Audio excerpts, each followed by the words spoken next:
this video we are going to do few definitions and one derivation. तो पहला definition जो हम करने जा रहे हैं वो होता है magnetization का. अब magnetization है क्या?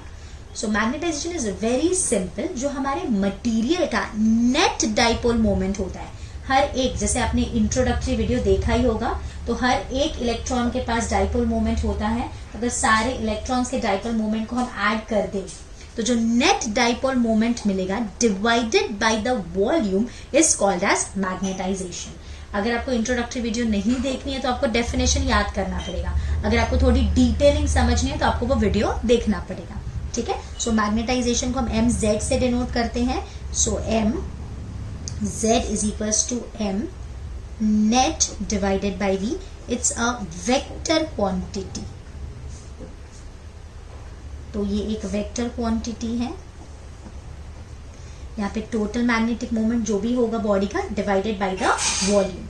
इसका यूनिट जो होगा वो होगा एम्पियर पर मीटर. इसका डायमेंशन होता है M0 L -1 T0 and I1. आप देख सकते हो ampere is current, so current is I1 per metre, so that is L -1. So L -1 I1 या तो फिर A1.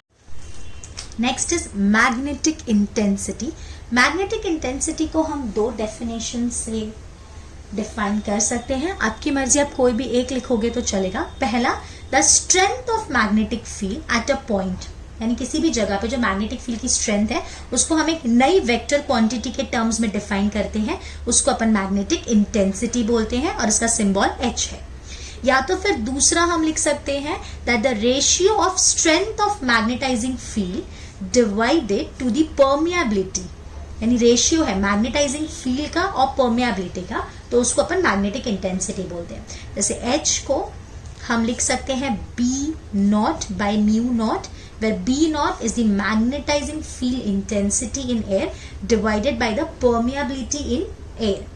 या तो आप लिख सकते हो B by mu. B is the magnetizing field strength in the medium divided by the permeability of the medium. It is also a vector quantity.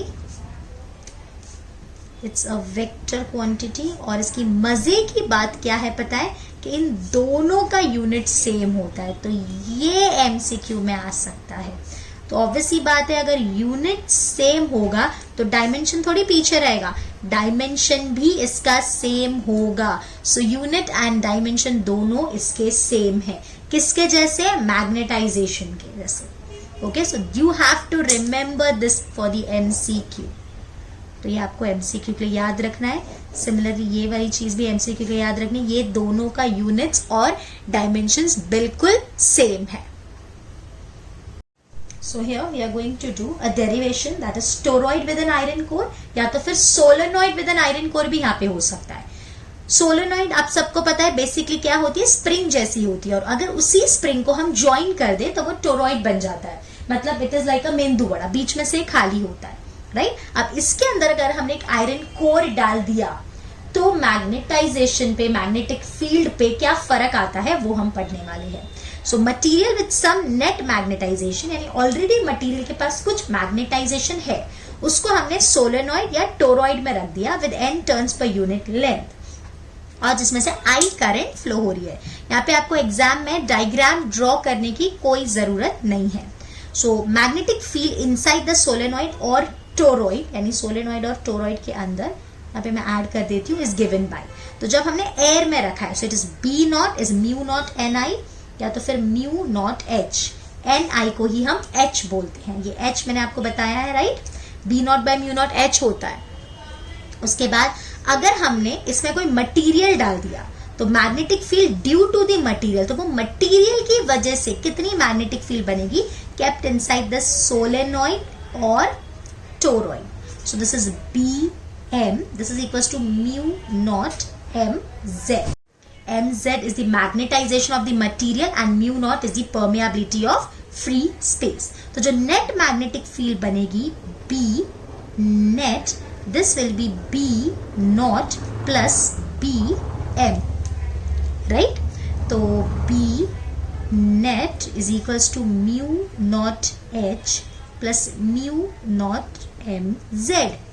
तो म्यू नॉट कॉमन निकल जाएगा, बी नेट को हम बी अगर बोल दें, so B net या B बोलो एक ही चीज है, is equals to mu naught common निकल गया एच प्लस एम जेड।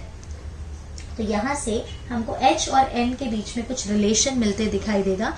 क्या होगा, B net by mu naught minus M Z is equals to H. तो अब यहां तक भी आपको क्वेश्चन पूछा जा सकता है।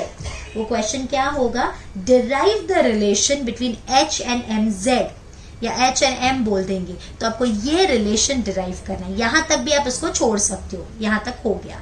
अब इसके आगे भी हम इसको सॉल्व कर सकते हैं। कैसे?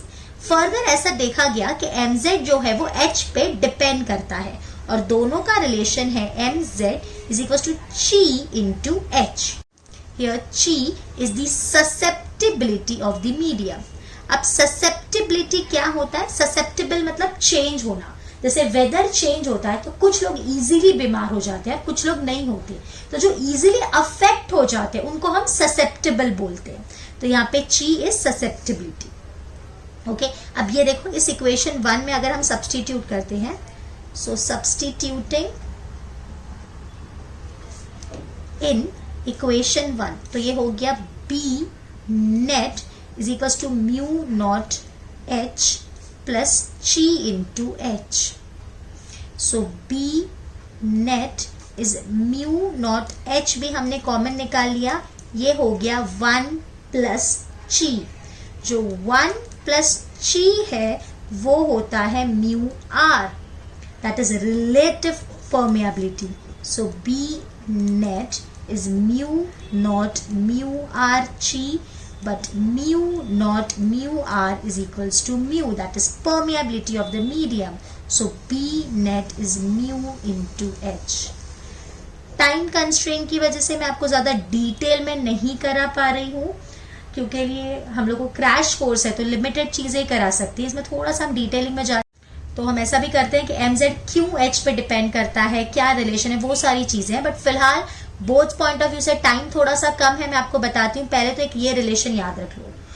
तो आपको ऐसा भी पूछ सकते हैं कि फाइंड द रिलेशन बिटवीन ची and mu, that is susceptibility and permeability. तो फिर आपको आगे डिराइव करना होगा, ठीक है। तो अब यहाँ पे हमने क्या किया, एम जेड इज ची इंटू एच, ये जो है ये खाली यहाँ सब्सटीट्यूट कर दिया, तो बेटा h बाहर निकल गया। अब याद रख लेना 1 प्लस ची इज म्यू आर, ये फॉर्मूला में भी इंपॉर्टेंट है। फिर म्यू नॉट म्यू आर आपको आई एम श्योर पता होगा म्यू होता है। So this is the net magnetic field. Clear? Okay, thank you.